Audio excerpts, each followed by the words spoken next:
Assalamualaikum warahmatullahi wabarakatuh. Perkenalkan, di sini kami kelompok 1 dari kelas AJ1 angkatan B24. Di sini kami akan memaparkan materi yang berjudul Model Asuhan Keperawatan Profesional atau MAKP. Dan di sini anggota kelompok 1 ada Eka Putri Arditama, Singgih Prasetyo, Devia Putri Otaviani, Agus Wiono, Natalia, dan Stefani. Sebelumnya kami akan memperkenalkan terlebih dahulu sebagai pemateri 1 saya sendiri, Devia Putri Otaviani, kemudian ada pemateri 2 ada Kak Stefania Hoar, dan ada pemateri 3 dilanjutkan oleh Kak Eka Putri Arditama. Next.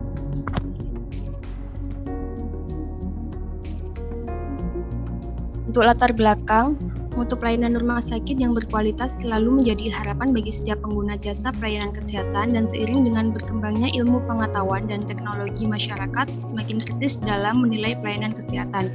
Mutu pelayanan rumah sakit tentunya harus didukung melalui 3 aspek, yakni melalui struktur atau input, yakni segala sumber daya yang diperlukan untuk melaksanakan kegiatan atau sumber daya manusia, fisik, dan finansial. Proses segala interaksi profesional antara pemberi pelayanan dengan penerima jasa pelayanan kesehatan atau proses pelayanan. Dan output adalah hasil dari pelayanan kesehatan atau aspek pelayanan medis, efisiensi, cakupan pelayanan, dan keselamatan pasien. Dan hasil akhirnya menghasilkan outcome berupa kepuasan pasien. Meningkatkan kepuasan pasien dapat dilakukan dengan penerapan metode asuhan keperawatan profesional atau MAKP dengan metode tim. Studi sebelumnya menjelaskan pentingnya metode tim namun berfokus pada manajemen strategis. Next.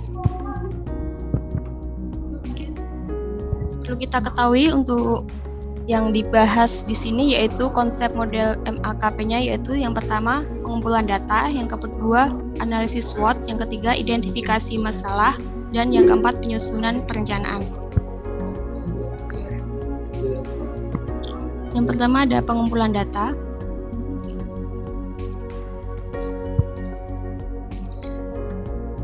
Model asuhan keperawatan profesional pada sistem MAKP ini adalah suatu kerangka kerja yang mendefinisikan 4 unsur, yaitu standar proses keperawatan, pendidikan keperawatan, dan sistem MAKP. Definisi tersebut berdasarkan prinsip-prinsip nilai yang diyakini dan akan menentukan kualitas produksi atau jasa layanan keperawatan. Jika perawat tidak memiliki nilai-nilai tersebut sebagai sesuatu pengambilan keputusan yang independen, maka tujuan pelayanan kesehatan atau keperawatan dalam memenuhi kepuasan pasien tidak akan dapat terwujud. Selanjutnya ada faktor-faktor yang berhubungan dengan perubahan MAKP adalah yang pertama ada kualitas pelayanan keperawatan, yang kedua ada standar praktik keperawatan, yang ketiga model praktik yang mencakup praktek keperawatan rumah sakit, praktek keperawatan rumah, praktek keperawatan berkelompok, maupun praktek keperawatan individual. Di sini ada jenis model metode asuhan keperawatan. Ada 5 metode pemberian asuhan keperawatan profesional yang sudah ada dan akan terus dikembangkan di masa depan dalam menghadapi tren keperawatan. Model yang pertama ada fungsional, yaitu berdasarkan orientasi tugas dari filosofi keperawatan, perawat melaksanakan tugas atau tindakan berdasarkan jadwal kegiatan. Kemudian metode fungsional ini dilaksanakan oleh perawat dalam pengelola asuhan keperawatan sebagai pilihan utama.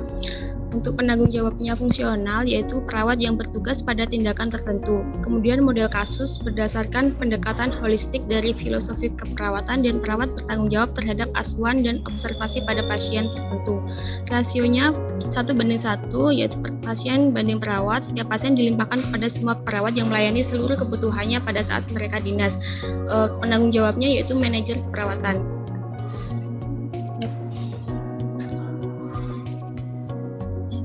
Yang ketiga ada model tim, yaitu berdasarkan pada deskripsinya, yaitu berdasarkan pada kelompok filosofi keperawatan. 6-7 perawat profesional dan perawat pelaksana bekerja sebagai satu tim disupervisi oleh ketua tim. Metode ini menggunakan tim yang terdiri atas anggota yang berbeda-beda dalam memberikan asuhan keperawatan terhadap kelompok pasien. Penanggung jawabnya yaitu ketua tim. Kemudian yang ketiga model primer, berdasarkan dari tindakan yang komprehensif dari filosofi keperawatan, perawat bertanggung jawab terhadap semua aspek asuhan keperawatan. Metode penugasan di mana satu orang perawat bertanggung jawab pada selama 24 jam terhadap asuhan keperawatan pasien mulai dari pasien masuk sampai keluar rumah sakit. Penanggung jawabnya yaitu perawat primer.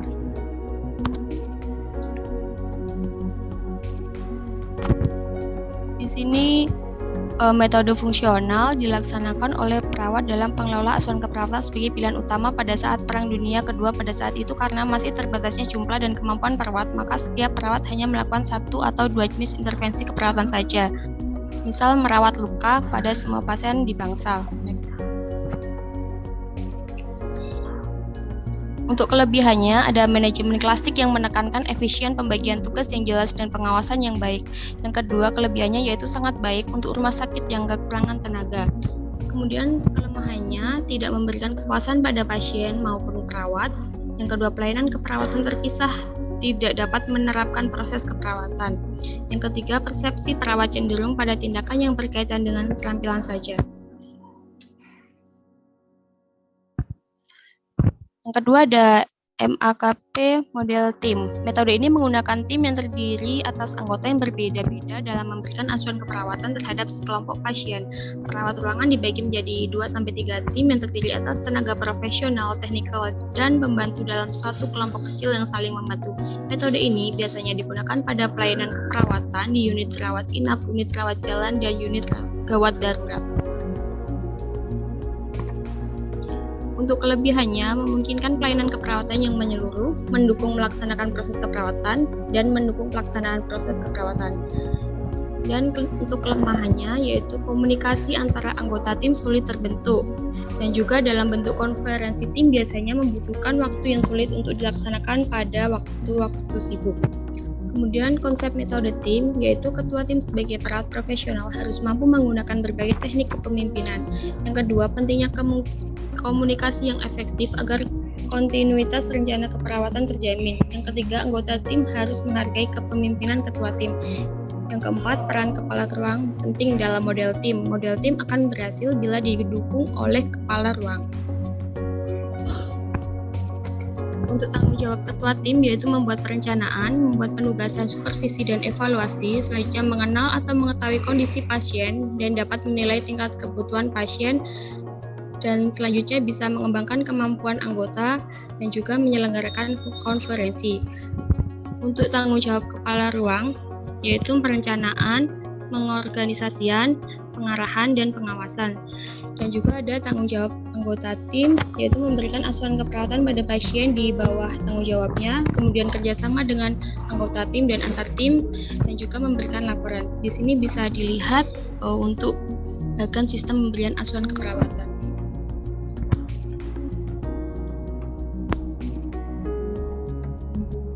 Sekian, terima kasih. Selanjutnya dilanjutkan kepada rekan saya, Kak Stefani.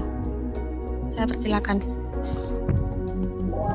Baik, terima kasih. Saya akan melanjutkan yang ketiga, MAKP primer.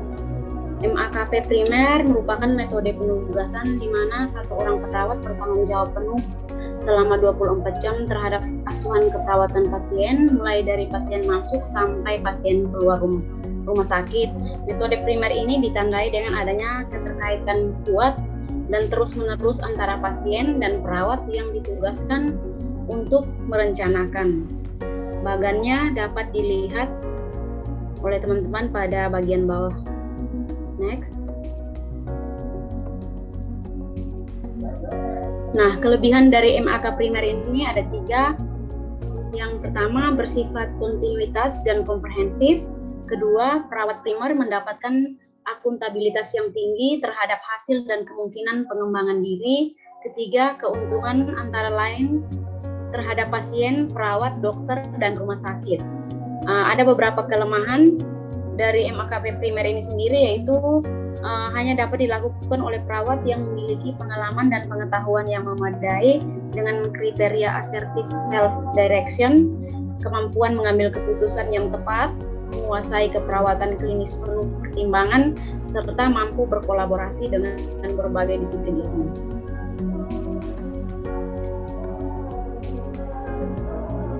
Konsep dasar metode primer ada 3, ada tanggung jawab dan tanggung gugat, ada otonomi, dan ada ketertiban pasien dan keluarga.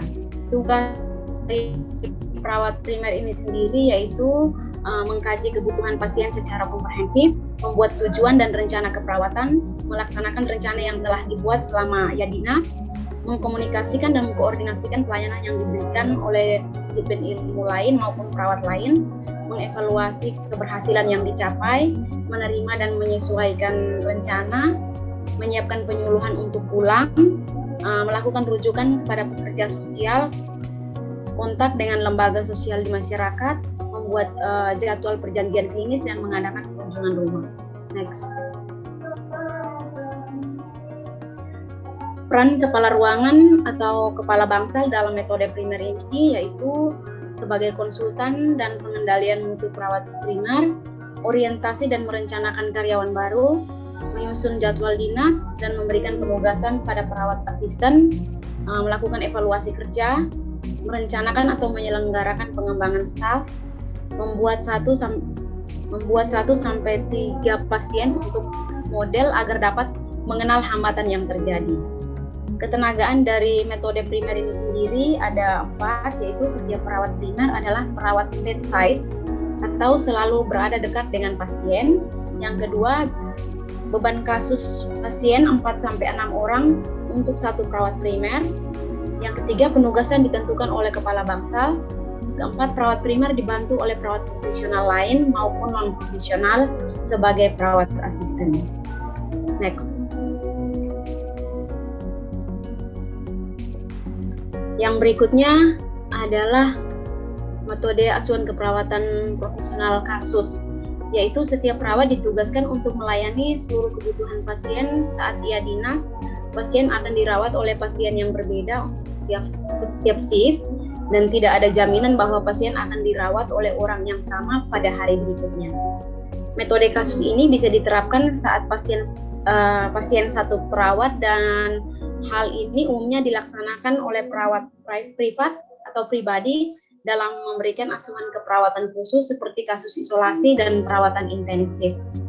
Bagannya bisa dilihat di samping. Next. Adapun kelebihan dan kekurangan dari MAKP kasus ini, kelebihannya yaitu perawat lebih memahami kasus per kasus. Yang berikutnya, sistem evaluasi dari manajerial menjadi lebih mudah. Kekurangannya yaitu belum dapat diidentifikasi perawat penanggung jawab, dan yang berikutnya perlu tenaga yang cukup banyak dan mempunyai kemampuan dasar yang sama. Yang berikutnya, modifikasi MAKP tim dan primer. Ini merupakan model MAKP tim dan primer digunakan secara kombinasi dari kedua sistem penetapan.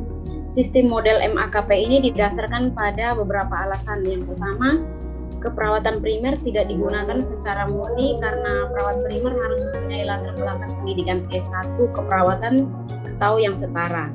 Yang kedua, keperawatan tim tidak digunakan secara murni karena tanggung jawab asuhan keperawatan pasien terfragmentasi pada berbagai tim. Yang berikut dapat dilihat ada langkah-langkah pengelolaan MAKP. Yang pertama berupa pengumpulan data, sumber daya manusia, dan struktur organisasinya dapat dilihat pada bagan yang ada di slide.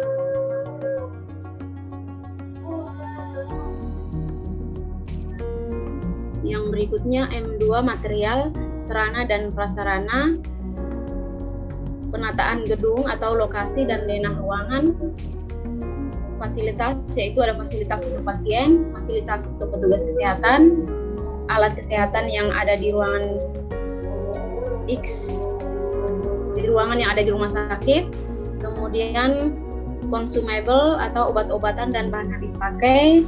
Yang berikutnya administrasi penunjang, RM, SOP yang tersedia, SAK, buku visit, buku dalin, dan leaflet. M3 M3 metode asuhan keperawatan fokus pengkajian M3 yaitu sebagaimana tertulis pada data fokus metode pertama penerapan MAKP. Data fokus yang dinilai itu mekanisme pelaksanaan, tupoksi atau tanggung jawab ketua tim, tanggung jawab dari anggota tim, dan tanggung jawab kepala ruangan, persiapan TOPRA, pelaksanaan dinner station dan di bed pasien, timbang terimanya itu masuk dalam timbang terima, persiapan TOPRA, pelaksanaan dinner station dan bed pasien, pasca dan ditutup oleh kepala ruangan. Kemudian yang ketiga ronde keperawatan itu persiapan TOPRA, pelaksanaan dan pasca dinner station. Yang keempat, pengelolaan logistik dan obat-obatan. Yang fokus dinilai itu penerimaan resep atau obat, pemberian obat dan penyimpanan, penerimaan pasien baru. Fokus yang dinilai persiapan pelaksanaan, penjelasan tentang 3P, pengenalan kepada pasien, tenaga kesehatan lain, peraturan rumah sakit, penyakit termasuk sentralisasi obat, penandatanganan dan penjelasan. Discharge planning-nya persiapan mengidentifikasi kebutuhan pemulangan pasien. Kebutuhan ini dikaitkan dengan masalah yang mungkin timbul pada saat pasien akan pulang, antara lain pengetahuan pasien atau keluarga tentang penyakit, kebutuhan psikologis, bantuan yang diperlukan oleh pasien, pemenuhan kebutuhan aktivitas sehari-hari seperti makan, minum, eliminasi, kebutuhan ADL, dan lain-lainnya. Yang berikutnya supervisi, data fokus yang dinilai prasupervisi, pelaksanaan supervisi dilihat aspek tanggung jawab, kemampuan dan kepatuhan dalam menjalankan delegasi. Pasca supervisi 3F yaitu penilaian, fair, feedback dan klarifikasi, reinforcement dan follow up perbaikan. Yang terakhir dokumentasi, data fokus yang dinilai, format model dokumentasi yang digunakan, pengkajian dan catatan asuhan keperawatan, pengkajian dokumentasi, legalitas lengkap, akurat, relevan, dan baru. Next. M4 atau money.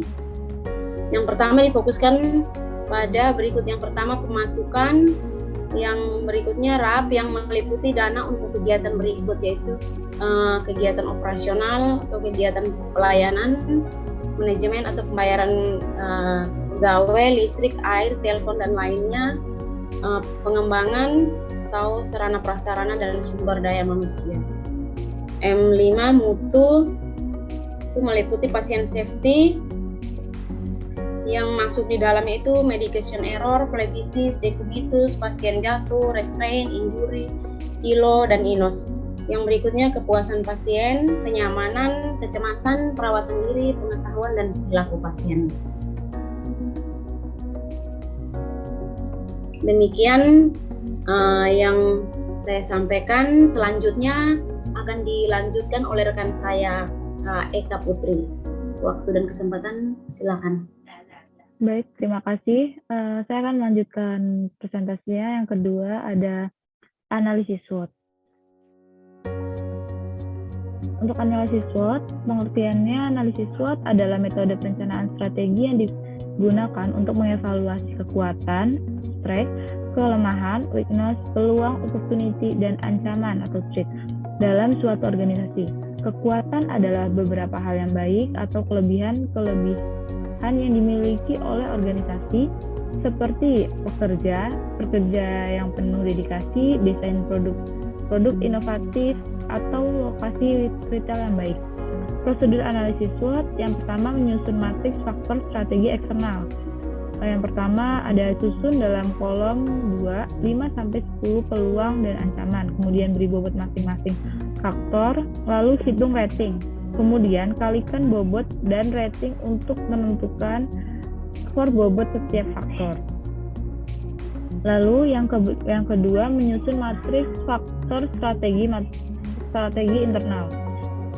Yang pertama ada susun dalam kolom 2, 5-10 kekuatan dan kelemahan, kemudian beri bobot masing-masing faktor dalam 3 kolom, mulai dari 0,3, 1 sampai 1,0. Kemudian jumlah seluruh bobot harus sebesar 1,0. Lalu hitung rating dalam 3 kolom untuk memberikan skala mulai dari 1 sampai 4. Kemudian kalikan bobot dan rating untuk menentukan skor bobot setiap faktor. Kemudian yang C, menyusun diagram SWOT. Yang pertama, melakukan pengurangan antara jumlah total faktor kekuatan, kelemahan, faktor peluang, dan faktor ancaman. Perolehan angka S, strength dikurang W, weakness, sama dengan X. Selanjutnya, menjadi nilai atau titik pada sumbu X. Sementara perolehan angka O, opportunity, dikurang T, threat atau ancaman, sama dengan Y. Selanjutnya, menjadi nilai atau tidak pada sumbu Y. Kemudian selanjutnya mencari posisi organisasi yang ditunjukkan oleh titik X, dan Y pada kuadran SWOT. Kuadran 1 itu positif-positif, kemudian kuadran 2 ada positif-negatif, kuadran 3 negatif-positif, kuadran 4 negatif-negatif. Lalu yang ketiga, identifikasi masalah. Cara menentukan masalah yang prioritas. Menurut Budiono 2016, prioritas pertama diartikan bahwa masalah ini perlu mendapat perhatian perawat karena dapat mempengaruhi status kesehatan klien secara umum dan memperlambat penyelesaian masalah yang lain.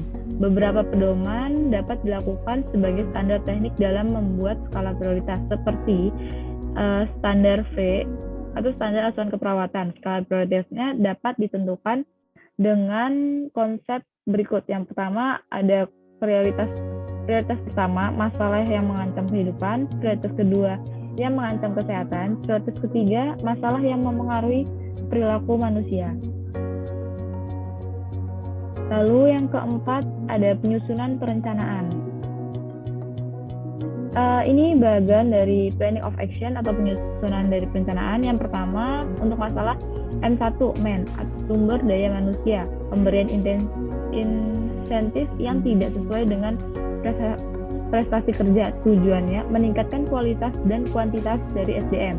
Untuk programnya, yang pertama meningkatkan jenjang pendidikan pegawai lebih tinggi, peningkatan skill pegawai melalui pendidikan dan pelatihan secara berkala, kemudian penyegaran ilmu perawatan, pemberian insentif tambahan atas suatu prestasi atau kerja ekstra, kemudian perbaikan fasilitas rumah sakit. Ada indikator keberhasilannya. Yang pertama, rasio kecukupan antar perawat dan pasien menurut tingkat ketergantungan pasien terpenuhi, kemudian peningkatan jenjang pendidikan dan skill pegawai tercapai, beban kerja perawat sesuai dengan tugasnya, kemudian peningkatan kinerja perawat. Selanjutnya M2 yaitu fasilitas rumah sakit yang kurang mendukung. Tujuannya mengupayakan terpenuhinya kebutuhan fasilitas pelayanan. Kemudian untuk program kegiatannya, yang pertama ada identifikasi kebutuhan sarana prasarana, menyusun kebutuhan sesuai standar peralatan. Kemudian yang pertama untuk indikator atau target keberhasilannya, terpenuhinya tujuan fasilitas sesuai standar, rasio alat kesehatan dengan pasien sesuai, kemudian tersedianya kebutuhan alat habis pakai. Yang ketiga ada M3 atau metode MAKP, belum terlaksananya MAKP secara optimal. Tujuannya yang pertama ada mampu meningkatkan penerapan MAKP primary nursing formula. Kemudian untuk program kegiatannya, yang pertama mendiskusikan setiap hambatan yang dalam penerapan model primary nursing, kemudian sosialisasi hasil desiminasi, merencanakan kebutuhan tenaga perawat, melakukan pembagian peran, menentukan deskripsi tugas dan tanggung jawab perawat, lalu melakukan pembagian jadwal serta pembagian tenaga perawat, melakukan penerapan model MAKP yang sudah ada. Untuk indikator keberhasilannya, MAKP primary nursing diterapkan secara baik. Lalu tadi yang ketiga metode MAKP ini dibagi menjadi, yang pertama ada discharge planning, di mana ini format pemulaan pasien sudah ada tapi belum dilakukan. Kemudian discharge planning dilaksanakan secara optimal dan terdokumentasi. Ini untuk program kegiatannya. Ada alur pelaksanaan, menentukan penyakit, melakukan sosialisasi, membagikan media sosialisasi, pembuatan pemasangan poster, alur research planning, dan dokumentasi. Ini untuk indikator target keberhasilannya ya, pasien mulai masuk sampai dengan pulang mendapatkan research planning dengan media booklet dan riset. Kemudian M2-nya ada material sarana dan prasarana di mana belum terpenuhi, terutama mengenai alat kesehatan yang belum tersedia. Untuk tujuannya sarana dan prasarana untuk tindakan keperawatan sudah tersedia dan mencukupi. Kemudian ini mengenai program kegiatannya dan indikator keberhasilannya. Lalu yang ketiga ada timbang terima yang belum efektif dalam proses yang kurang sesuai dengan konten. Tujuannya timbang terima dilakukan secara efektif dan sesuai konten.